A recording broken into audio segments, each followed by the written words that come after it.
سنیے آج کا کلام متی کی انجیل، اس کا 5واں باب، اس کی 21ویں آیت سے 26ویں آیت تک۔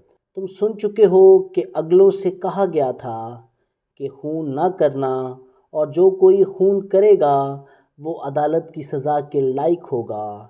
لیکن میں تم سے یہ کہتا ہوں کہ جو کوئی اپنے بھائی پر غصے ہوگا وہ عدالت کی سزا کے لائق ہوگا، اور جو کوئی اپنے بھائی کو پاگل کہے گا وہ صدر عدالت کی سزا کے لائق ہوگا، اور جو اس کو احمق کہے گا وہ آتش جہنم کا سزاوار ہوگا۔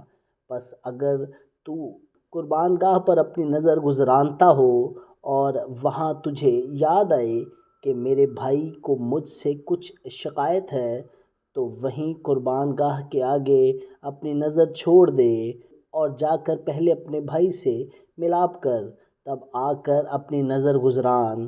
جب تک تو اپنے مدعی کے ساتھ راہ میں ہے اس سے جلد صلح کر لے، کہیں ایسا نہ ہو کہ مدعی تجھے منصف کے حوالہ کر دے اور منصف تجھے سپاہی کے حوالہ کر دے اور تو قید خانہ میں ڈالا جائے۔ میں تم سے سچ کہتا ہوں کہ جب تک تو کوڑی کوڑی ادا نہ کر دے گا وہاں سے ہرگز نہ چھوٹے گا۔ خداوند کا پاک کلام پڑھا اور سنا جناب، ہم سبوں کے لیے باعث برکت ہو۔ خدا کا شکر ہو، آمین۔